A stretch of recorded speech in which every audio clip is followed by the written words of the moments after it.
Já parou para pensar que hoje você está vivendo coisas que ontem você não acreditava ser possível?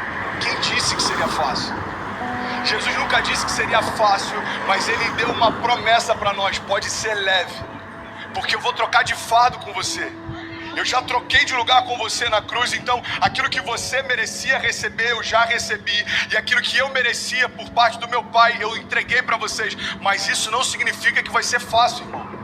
Se a gente perder tudo, mas não perder a fé, a gente não perdeu nada. Porque a fé é a chave que move o sobrenatural. A fé é aquilo que faz com que alguém que não tem nada aos olhos dos homens viva como alguém que já recebeu tudo aos olhos de Deus. Eu não me movo mais por aquilo que eu vejo, mas eu me movo por aquilo que eu creio. Se você se agarrar à fé que Deus depositou em você, nada vai ser impossível para você. Quem sabe não seja a hora de você crer que Deus te respondeu hoje, quando ontem era impossível, e acreditar que amanhã Ele será presente na sua história e vai responder a sua oração. Uma palavra libera um destino. Uma palavra ressuscita mortos. As nossas decisões, elas têm impactos a curto, médio e longo prazo. Porque existem reflexos do que fazemos, repito, no curto, no médio e longo prazo. Coisas simples, sabe? Coisas que às vezes parecem ser até simples demais, mas que são importantes e que definem a nossa trajetória. A razão número 1 pela qual as pessoas não conseguem o que querem é não saberem o que querem. Se você parar para pensar na nossa vida, nós só valorizamos quando aquilo que estava nas nossas mãos vai embora. E nas nossas mãos não tinha valor, mas quando vai embora a gente percebe o valor que tinha, mas que nunca falamos quando nas nossas mãos estavam. Nós não olhamos com um olhar sensível para aquilo que temos, para o que somos. Nós precisamos de dor, nós precisamos de perda para verbalizar coisas que os nossos sentimentos ocultam, às vezes até mesmo de nós. Por que você murmurava ao invés de você declarar aquilo que você desejava ver? A fé não é a gente constatar o que está acontecendo, é a gente declarar o que vai acontecer. Então, ao invés da gente ficar murmurando, entenda isso em nome de Jesus, começa a declarar por fé as realidades ao teu redor e elas vão ser transformadas. Aquilo que poderia ser um ponto de tensão na minha casa se tornou um pilar de sustentação na minha casa. Por quê? Porque não tem a ver com aquilo que me cerca, mas como eu enxergo aquilo que me cerca.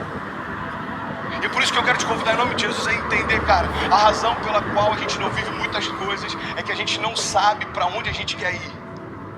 Às vezes você já está num lugar onde um dia você sonhou que esse lugar traria para você plenitude. Aí agora você já está ansioso com um novo futuro. Aí quando o futuro chega, você já está ansioso com um novo futuro. Sabe uma das coisas que eu mais tenho visto na minha geração? Quando aquilo que um dia era futuro se torna presente, ele está encontrando a gente ausente. Porque a gente já tá sonhando com um novo futuro desejado. É dolorido falar isso, mas já parou para pensar que tem gente que só vai entender a preciosidade da vida quando a de alguém de muito perto for ceifada? Eu não sei se você já teve a experiência de ir a um velório, mas vá a um velório, é pedagógico. Você sai do velório muito mais amoroso. Você sai do velório muito mais sensível, muito mais grato. Você agradece o ar que respira quando descobre que a pessoa que está no caixão faltou o ar para viver. Você valoriza o coração que bate no peito. Você valoriza a esposa que você tem. E às vezes só se valoriza quando perde. Você verbaliza, às vezes palavras fora de hora. Vá a um velório onde alguém que perdeu o pai e que nunca disse que o amava, para você ver a dor que é. Ele abraça o caixão, ele grita, eu te amo! Mas essa palavra não surte mais nenhum efeito, porque quem precisava ouvir não ouve mais. Porque tem coisas que só valem enquanto há tempo, fora de tempo não vale mais. O seu posicionamento define os seus limites. Sabe, isso está ligado à tua fé, isso está ligado à tua família, isso está ligado ao teu chamado. O teu posicionamento define os seus limites. Tem milagres que você está esperando que aconteçam, mas você não deu os primeiros passos de fé para que eles se realizem.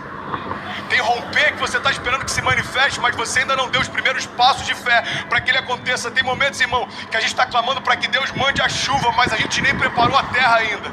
E Deus está falando: ei, se eu mandar a chuva do jeito que os campos estão, eu vou destruir a tua plantação, não vou te abençoar com isso. É Deus falando: ei, se prepara para receber aquilo que eu quero derramar. Se prepara para receber aquilo que eu vou derramar sobre você. Você precisa se posicionar na direção do teu milagre. Nós não podemos deixar a nossa vida chegar a um momento onde as esperanças não existem mais, porque aquilo que era para ter sido um tempo, perdeu-se o tempo. Perder para valorizar. Nós não precisamos disso. Nós não precisamos, deixar ir embora para perceber a importância que tinha quando estava perto. Alguém que não é rei ainda, mas já se porta como tal, está preparado para assumir o trono. Você quer um exemplo claro? Deus unge Davi.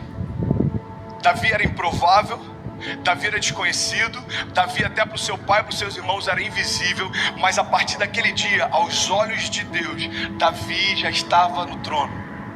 Só que aos olhos dos homens, olha para mim em nome de Jesus, como demorou um período entre a unção de Davi e Davi assumir o reinado. Aos olhos dos homens, os homens olhavam para o trono e viam Saul. Aos olhos de Deus, o trono estava vazio, irmão, porque o rei que era por direito ainda não havia se assentado lá. Ei, Deus está falando: tem tronos que você está olhando e parece que estão ocupados, aos meus olhos já foram esvaziados. Não se mova por aquilo que o homem vê. Eu não vejo como o homem vê. Talvez você está olhando para uma situação e ela parece intransponível. Jesus já está olhando lá na frente e já foi vencida. E ele está falando: ei, você está preocupado por conta dessa crise? Eu conheço o teu futuro. Eu sou aquele que, eu não tenho, entendi isso, irmão. Jesus, ele não está na eternidade, a eternidade está em Jesus. Então ele conhece a eternidade passada, a eternidade futura. É por isso que algumas crises para os céus não fazem sentido, porque às vezes uma crise financeira abate a gente, mas Jesus já sabe o que está te esperando na estação seguinte. E ele está falando para a gente nessa manhã: ei, você está preocupado por conta dessa crise, filho? Eu desenhei a tua história, eu sei onde você vai, fica tranquilo. Pare de reclamar daquilo que você ainda não se moveu para viver. Pare de reclamar do resultado de escolhas que você não fez. Para você viver a vida que você deseja, você precisa abrir mão da vida que você leva.